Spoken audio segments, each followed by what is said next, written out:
नमस्कार। आइए आज हम इस वीडियो के माध्यम से एड ग्रेड अभ्यास पुस्तिका विषय भाषा भारती। देखिए, हमें इस कक्षा के लिए विषय हिंदी की एड ग्रेड अभ्यास पुस्तिका में इस प्रकार से प्रदान की गई है। आप देख सकते हैं, यह न्यू एड ग्रेड अभ्यास पुस्तिका है। इसमें हम देखेंगे विषय सूची दी गई है। विषय सूची में पाठ 1 से लेकर पाठ 23 तक सभी पाठ दिए गए हैं। इन सभी पाठों का संपूर्ण हल हम इस चैनल के माध्यम से आसानी से समझेंगे। तो आइए देखते हैं इस वीडियो के माध्यम से पाठ 23 शिक्षा एवं समाज सुधार के पुरोधा ज्योतिबा एवं सावित्रीबाई फुले। देखिए, यदि आप इसी प्रकार से इसके आगे के अन्य विषय का संपूर्ण हल आप समझना चाहते हैं तो आप हमारे इस चैनल से जुड़े रहिए और इस चैनल को सब्सक्राइब अवश्य कर लें। साथ ही बेल आइकन को प्रेस जरूर कर लें ताकि आने वाले नए वीडियो सबसे पहले आप तक पहुंचते रहेंगे। तो आइए देखते हैं पाठ 23 शिक्षा एवं समाज सुधार के पुरोधा ज्योतिबा एवं सावित्रीबाई फुले। देखिए, इसके प्रश्नों के आंसर हम इस प्रकार से पूर्ण कर सकते हैं। बहुविकल्पी प्रश्न हैं, सही विकल्प छांटकर लिखिए।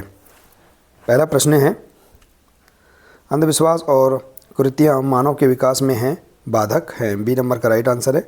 इसके बाद देखिए, शिक्षा स्रोत है ज्ञान का। इसके बाद देखिए, अति लघु उत्तरीय प्रश्न, एक शब्द या वाक्य में उत्तर लिखिए। प्रश्न तीसरा, ज्योतिबा फुले का विवाह कब हुआ? तो ज्योतिबा फुले का विवाह 14 वर्ष की उम्र में हुआ।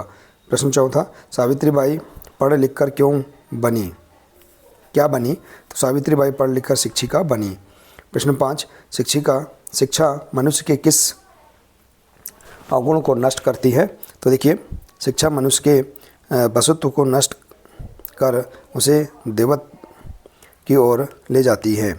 प्रश्न 6वां, सावित्रीबाई पढ़ने लिखने के साथ साथ और कौन सा कार्य करती थी? तो सावित्रीबाई पढ़ने लिखने के साथ साथ कविताएं लिखने लगी, भाषण देने लगी।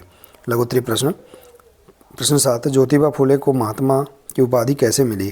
तो ज्योतिबा फुले को सामाजिक उत्थान संबंधी कार्यों में अपूर्व योगदान के लिए समाज द्वारा महात्मा की उपाधि प्रदान की गई।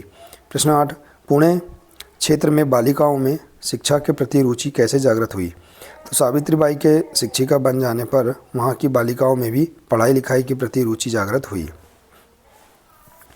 प्रश्न 9, दिए गए शब्दों में से मूल शब्द एवं प्रत्यय अलग अलग लिखिए। जैसे अनुदान, अनुधनदान, पलायन, पलधन्यान,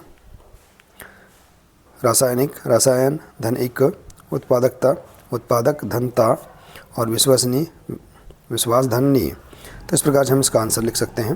प्रश्न 10वां, बालिका शिक्षा क्यों आवश्यक है? तो देखिए, शिक्षा महिलाओं के लिए एक स्वस्थ और खुशहाल जीवन का अवसर प्रदान करती है।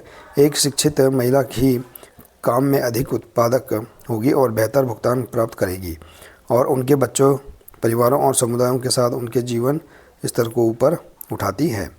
दीर्घ उत्तरीय प्रश्न, प्रश्न 11, शिक्षक बनने पर सावित्रीबाई को कौन कौन सी परेशानियों का सामना करना पड़ा? तो देखिए, शिक्षक बनने पर सावित्रीबाई को अनेक परेशानियों का सामना करना पड़ा।